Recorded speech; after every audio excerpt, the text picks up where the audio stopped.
Hey guys, it's the Nerdy Movie Guy. So today we're going to talk about War, the Planet of the Apes. We're going to conclude this trilogy, which is one of my personal favorites. Of course, I have the video in 4K. I'm not going to take the box out. You guys can see them here. I got all three of them. So let's dive into it. Like Dawn, this one just had a strong opening. It's violent, it's intense, it's a little sad. It's just a very captivating opening. And you get the full grasp of the weight of Koba's decision, the weight of this war, the weight of Caesar's leadership. You see that and you feel that in this opening, which is what makes it, in my opinion, so moving. So, in this movie, in war, it's what you'd expect. It's war, and that's what it is. It's just all-out war. There's been violence in the Planet of the Apes movies, but there hasn't been a battle or a war like there is in this one. So it's just pure bloodshed.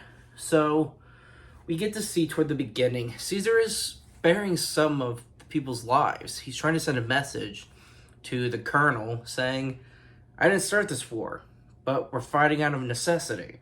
Caesar's trying to bring the fighting to an end, but the colonel's he's not having it. He keeps sending people after Caesar and the apes.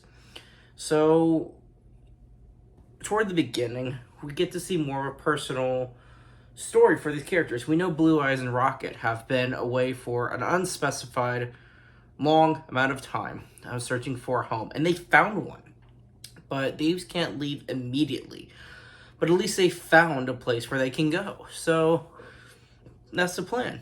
The apes are gonna sort of just sit, at least for one night, as we see in the movie. And they're gonna plan to leave very, very soon to this new place. They gotta get through the forest.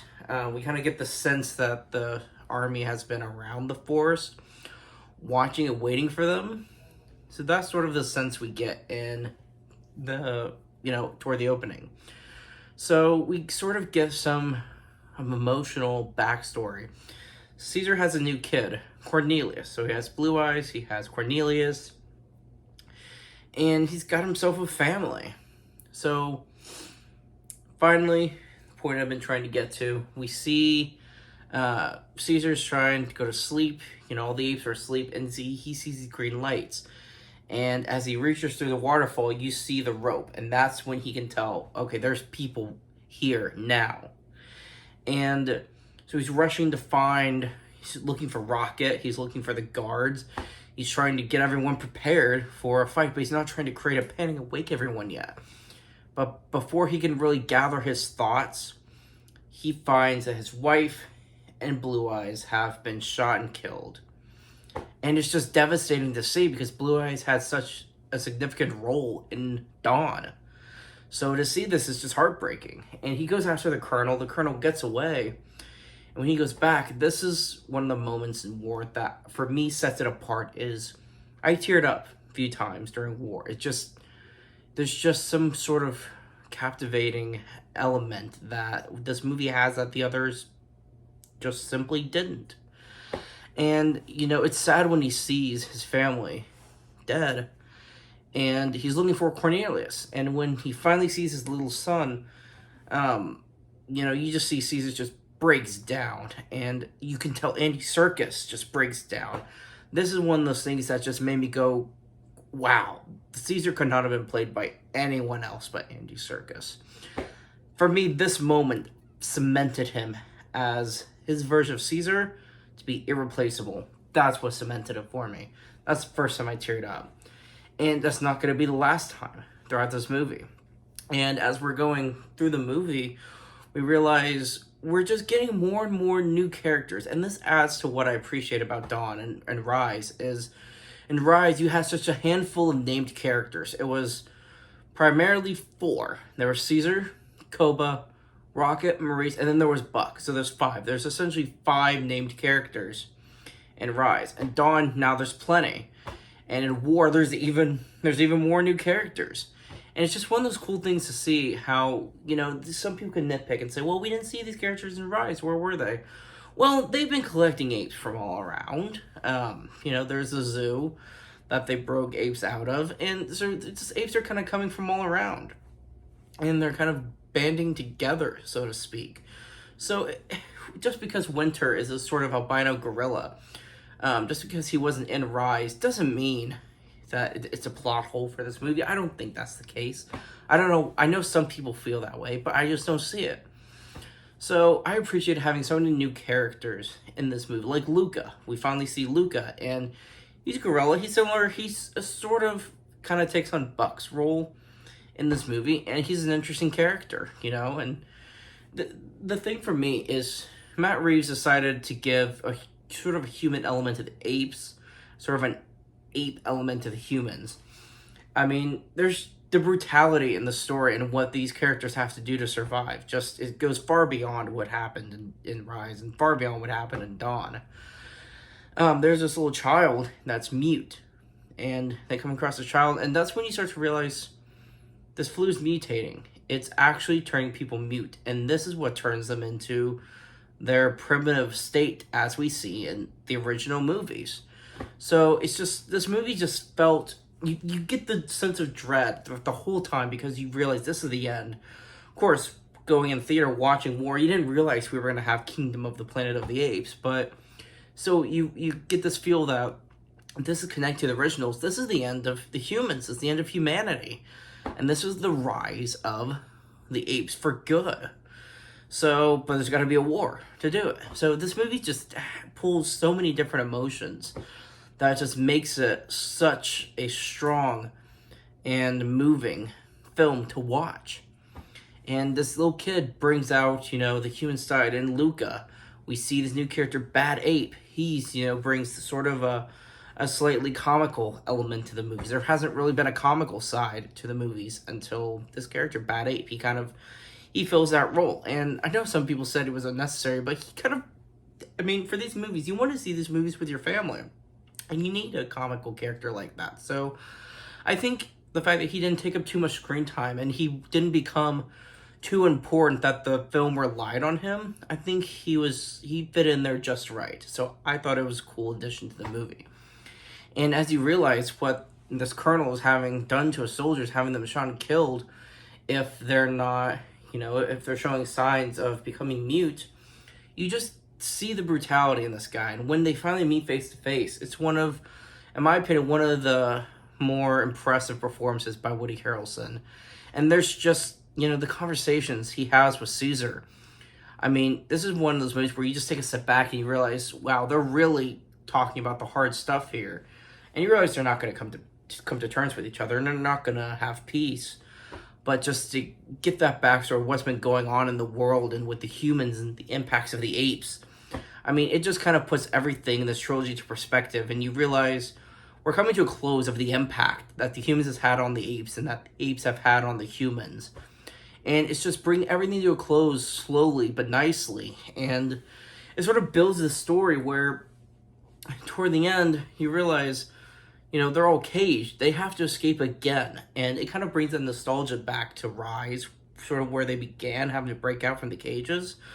But with, the humans going mute, you have characters like Nova. It sort of gives you a reminiscent feel to the original one as well. So this movie just kind of, in my opinion, makes all the movies feel more and more connected, which I truly appreciated.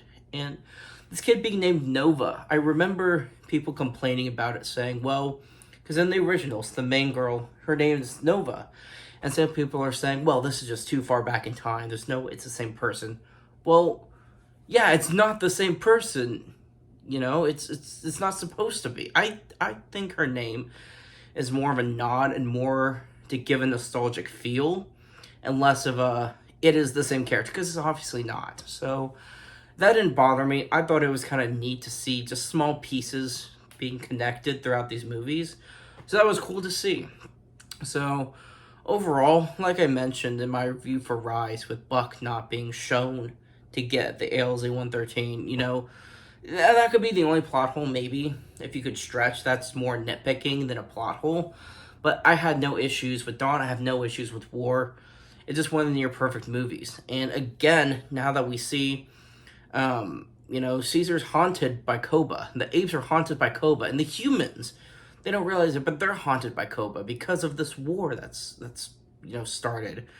So this is why I feel Koba is the villain in all three. Is in Rise, he kind of is the one that's gonna he made the humans sick, so to speak. And then in Dawn, he, you know, directly started a war, which in the third, he caused the third one's war. So Koba is the villain for all of these. And I just think it's cool that even though he died at the end of Dawn of the Planet of the Apes, for him to still be that villain, that haunting villain in war, just sort of brings this, you know, sense to his character that, you know, they're never going to get rid of him. So I just think that's just real fascinating for me, that they were able to still incorporate Koba into this movie. They did it in just this creepy, perfect way. So overall, this movie is a 10 out of 10 for me. I just enjoyed it thoroughly, just completely. All the characters were likable. You get character development for characters like, you know, we see what happens to Winter, and it's sort of this tragic thing. Caesar has to kill him. We see Luca, unfortunately, passes. We see, you know, Donkey, finally, you know, he's shot because of him attacking the humans, but he gets some character development. His story comes full circle from falling Caesar to then serving Koba, to then serving the humans, to then saving Caesar. So, I don't know. I thought that was really cool. I was moved by that scene. It's just seeing in retrospect how far these characters have come. And that's what's cool. And so, you know, you get teared up when he finally sees his son again, when Caesar sees his son breaking him out. And as we see this avalanche coming down, we realize this is the last obstacle they're going to have to overcome. And when we see they survive it, we finally get the sort of this happy ending. They're going off to find, you know, this oasis where they can finally just survive. And you're just happy for the characters. But then you realize Caesar, he's not going to make it. And I was teared up watching this because he's been my favorite character for years now. You know, going into Rise, the War, and now Dawn, or Rise, then Dawn and the War. You know, he had been my favorite movie character for a long time. So to see him die, especially like that, after, you know, he didn't even get screwed over. He did exactly what he wanted to. He wanted to get the apes to safety. He just had to do it 3 times. And third time's a charm. You know, he finally got them to safety. So when he falls over, when he dies, you know, his camera just pans away, and you're just left with a somber peace, knowing that, you know, his story did come full circle. He saved all the apes. And it just draws this trilogy just such a perfect close. I mean, you know, you start in Rise, and you're rooting for the apes to escape from, you know, human captivity. And then at the end of War, you're just happy that the characters left are alive. So it just, you see that progression throughout the trilogy, and it's just something that I just have to appreciate. I appreciated the character development. The plot just kept getting bigger, kept getting more grand. It just had a great cast in all 3 of these movies. So to close up this trilogy, this has to be one of my favorites. It's just one of my favorite trilogies, the thing I've ever seen. There's a lot of great trilogies out there, but this one to me, just somehow, for some reason, it stands out. And I can't say that about a lot of movies, but this one does. So thank you guys so much for watching these videos. I can't wait to watch the rest of the Planet of the Apes. I've seen them before, but I'm going to rewatch them to give a review on this channel. So thank you guys so much for watching.